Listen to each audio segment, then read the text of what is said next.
Hello and welcome back to 30 Days to Learn Photoshop. This is day 13, the lasso and marquee tools. I'm Ben Gribbin, and the lesson objectives for today are to learn how to use the lasso and marquee tools in our workflow.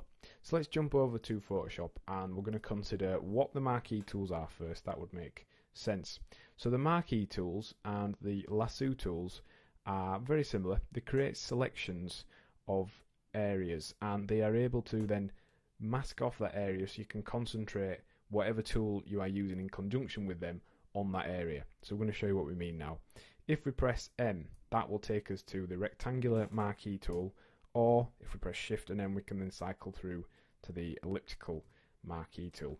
And what these do is create areas of selection. Now these selection areas become a critical part of your workflow.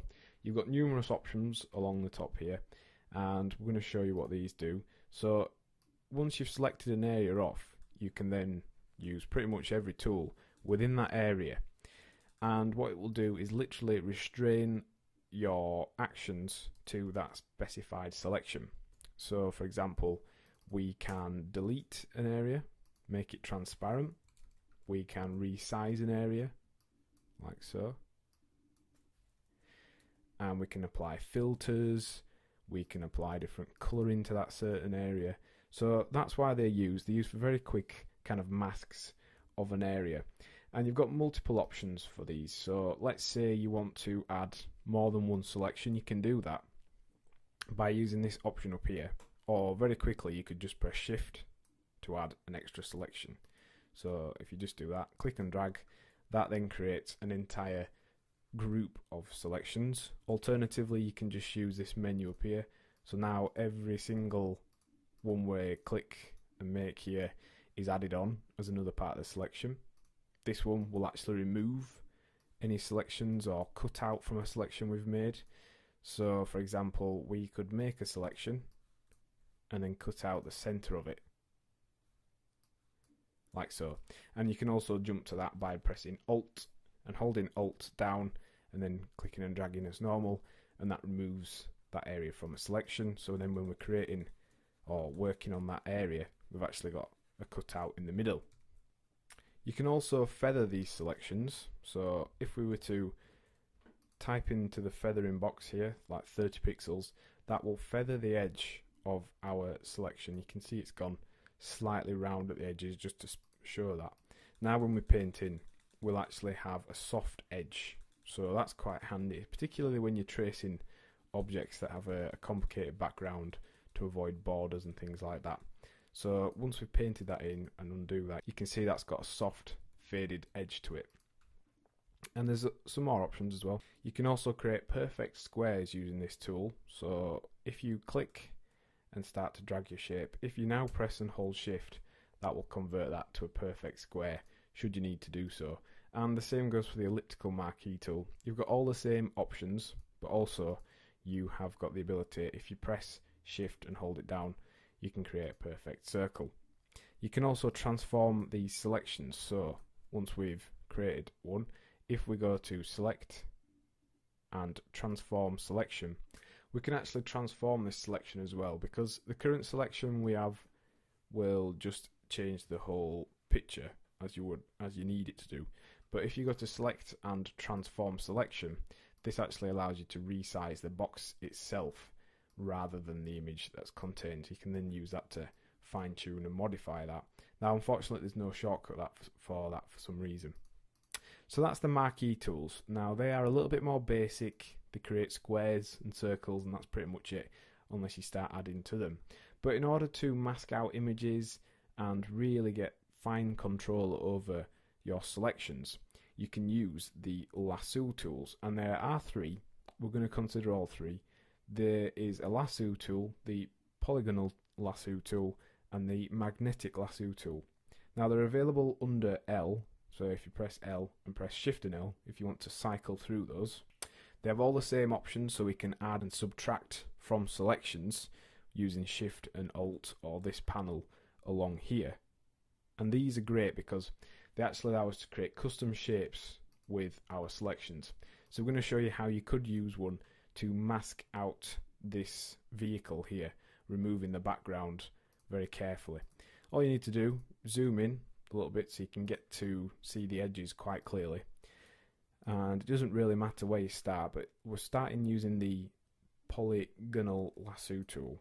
So we're going to start here, and literally every click creates a point. So it works very similar to path tools, and then you just follow the shape of the car. So every change in direction, if you click, move your cursor to the direction you want to go, then create your next point.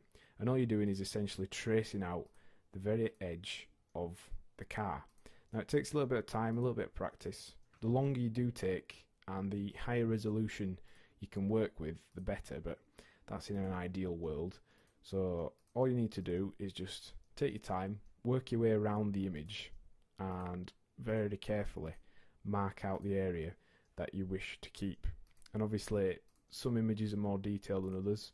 This one's got some a lot of different changes in angles and different surfaces and textures, so it does take a little bit of time and practice. But all you need to do then is join up the two ends, and this creates a selection that's perfectly followed the edge of the car. Now if we hit delete on that, we can then start to see how this becomes useful. If we were to work our way around the whole car, we could remove the entire background and just have the car itself as an isolated object. So that's one way we can work with those. We could then move the car onto another background, we can better adjust it, we could rotate it so it's level, all kinds of things. And as before, you can add additional areas that you want to work on. Let's say you've made a mistake, or you just need to add another area but don't want to delete the original selection. If you just press shift, you can then create that additional area that you want to do so. Now you'll notice we're going off the edge of the artboard when we're doing this, and that's just because when you go off the artboard, it will select right up to this edge, so we don't have any tiny little borders or lines that we don't want along the edge. That just gets rid of them very simply and easily. One other thing you'll want to be wary of when you're zoomed in close working on the details, the really fine details, and it's recommended to do that so that you can make sure you get every part of the whatever object you're tracing in. Once you go to the edge of the window that you're working in, you'll notice it starts to scroll. So you want to go very slowly when you get towards the edge of a window, and you can actually just help maneuver the window like so by pointing the direction you want to go.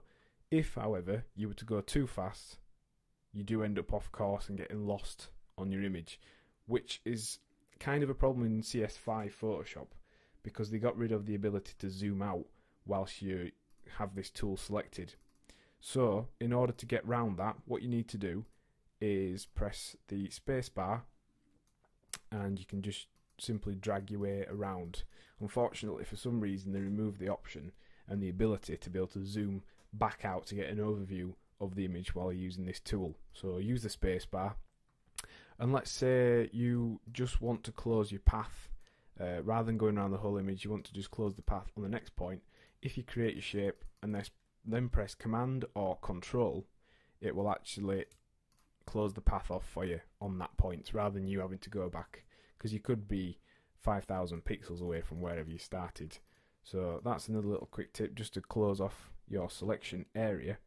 So let's look at the lasso tool, which is kind of like the polygonal lasso tool, except it's freeform. So instead of getting nice cut straight lines, this will follow where you draw your actual cursor.